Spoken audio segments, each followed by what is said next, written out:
बॉलीवुड ये नाम सुनने के बाद हम सभी के दिमाग में कौन कौन सी चीजें आती है बताइए।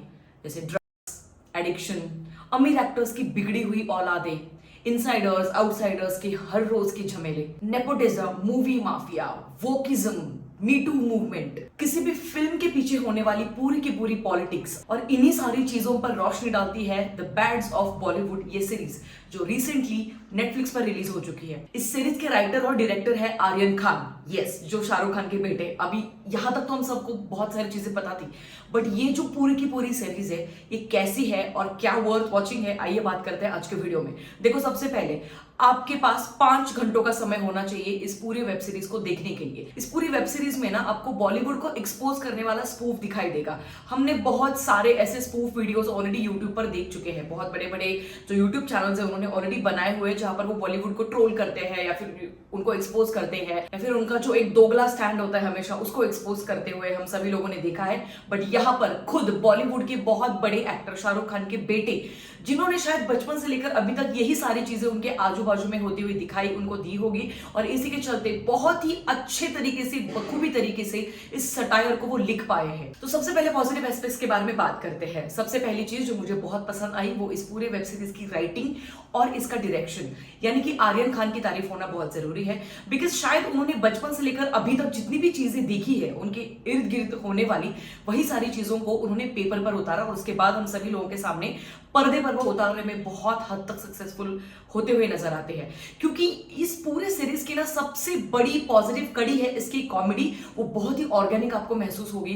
कहीं पर भी आपको नहीं लगेगा कि खींच तान के बहुत ही स्ट्रेची कुछ डायलॉग जानबूझ के बहुत ही डेस्परेसी दिखाई दे रही है। कॉमेडी के मामले में जानबूझ के कॉमेडी क्रिएट करने की कोशिश की जा रही है, ऐसा कहीं पर भी आपको महसूस नहीं होगा। बहुत ही रॉ अनफिल्टर्ड इसकी राइटिंग है और उसके चलते स्पेशली 2 कैरेक्टर ऐसे हैं जिनके इर्द गिर्द बहुत हद तक कॉमेडी आपको हंसाने में कामयाब होती है। पहला कैरेक्टर राघव का और दूसरा है मनोज पाहवा सर इनका। बिलीव मी, ये दोनों कैरेक्टर्स ऐसे हैं जो पूरे सीरीज में फर्स्ट एपिसोड से लेकर लास्ट एपिसोड तक हम सभी के सामने बने रहते हैं, टिके रहते हैं और हम सबको हंसाने में कामयाब होते हैं। अगला प्लस पॉइंट, इस पूरे सीरीज में ना भर भर के कैमियो दिखाए गए हैं। बट वो कैमियो ना इसके पहले जो टिपिकल सी स्पाई यूनिवर्स और इधर उधर की घटिया चप्पल छाप फिल्में जो बॉलीवुड बनाता आ रहा है, जहां पर कैमियोज बस नाम के लिए होते हैं जिनका एक्चुअल स्टोरी लाइन में कोई फायदा नहीं होता है, वैसे कैमियोज यहाँ पर नहीं है। यहाँ पर हर एक कैमियो का अपना अपना एक इंपॉर्टेंस है और जहां पर वो कैमियोज डाले गए हैं वो वहां पे बहुत ही सटीक तरीके से बैठते भी है। स्पेशली मुझे सबसे ज्यादा कैमियो अगर जिसका पसंद आया है तो वो है इमरान हाशमी का। वो पूरा सेगमेंट इमरान हाशमी का जो हंसाने में हम सभी लोगों को कामयाब होता है ना, वो पूरे उस एपिसोड की सबसे बड़ी पॉजिटिव कड़ी है ऐसे मुझे लगता है। और लिटरली राघव की वजह से जिस तरीके से इस बंदे ने हमको हंसाया है मैं आपको एक्सप्लेन नहीं कर सकती हूँ। अगला प्लस पॉइंट है एक्टिंग परफॉर्मेंसेस। लक्ष्य ललवान के बारे में अगर मैं बात करना चाहूँ तो ऑब्वियसली उन्होंने किल में हम सभी लोगों के सामने उनका एक्शन का जो टैलेंट है वो दिखाई दिया था।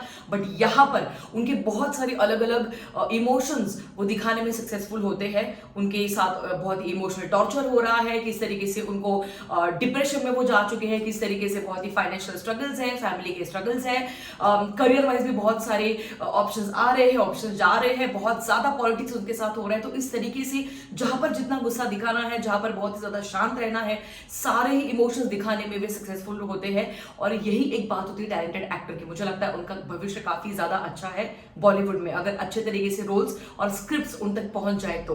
अगले actor Bobby Deol, I feel कि उन्होंने एनिमल से जो एक पीक हम सभी के सामने रखा है ना अपनी एक्टिंग का, वो बहुत ही बेहतरीन है, काबिल तारीफ है। और यहाँ पर भी उनका बहुत हद तक काम हम सब लोगों को इंप्रेस जरूर करेगा। सिर्फ आखिर में थोड़ा सा क्लीशे हो जाता है, but I think that was needed, क्योंकि after all we are talking about Bollywood और बॉलीवुड है तो एक्स्ट्रा ड्रामा ये सारी चीजें भी वहां पर होनी जरूरी है।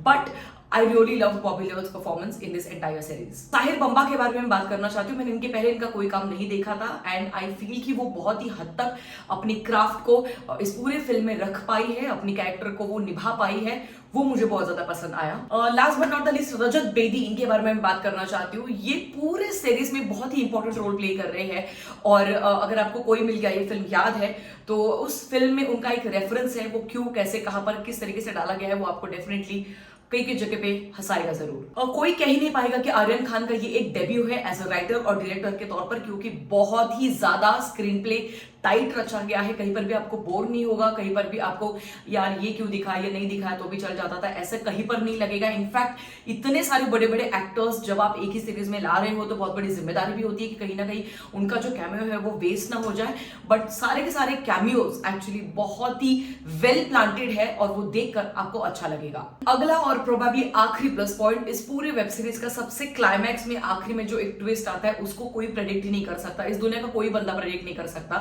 ये मैं आपको पहले बोल देती हूँ। आप कितने भी बड़े तुर्रम खां होंगे अपने अपने घर पे या फिर बहुत बड़े सिनेफाइल होंगे, बट कोई इंसान इस ट्विस्ट को प्रेडिक्ट ही नहीं कर सकता, ये मैं आपको ओपन चैलेंज दे रही हूँ। तो ओवरऑल ये सारे प्लस पॉइंट्स है इस पूरे वेब सीरीज की, मुझे बहुत हद तक ये वेब सीरीज कन्विंसिंग भी लगी। बट अब बात करते हैं उन सारे एस्पेक्ट्स के बारे में जो मुझे नहीं पसंद आए। सबसे पहला नेगेटिव पॉइंट, रॉ और अनफिल्टर्ड और बहुत ही ऑर्गेनिक दिखाने के चक्कर में ऐसी ऐसी गंदी गालियां और ऐसे ऐसे कुछ गंदे सीन्स है जो आपको बहुत ज्यादा अनकंफर्टेबल जरूर महसूस कराएंगे।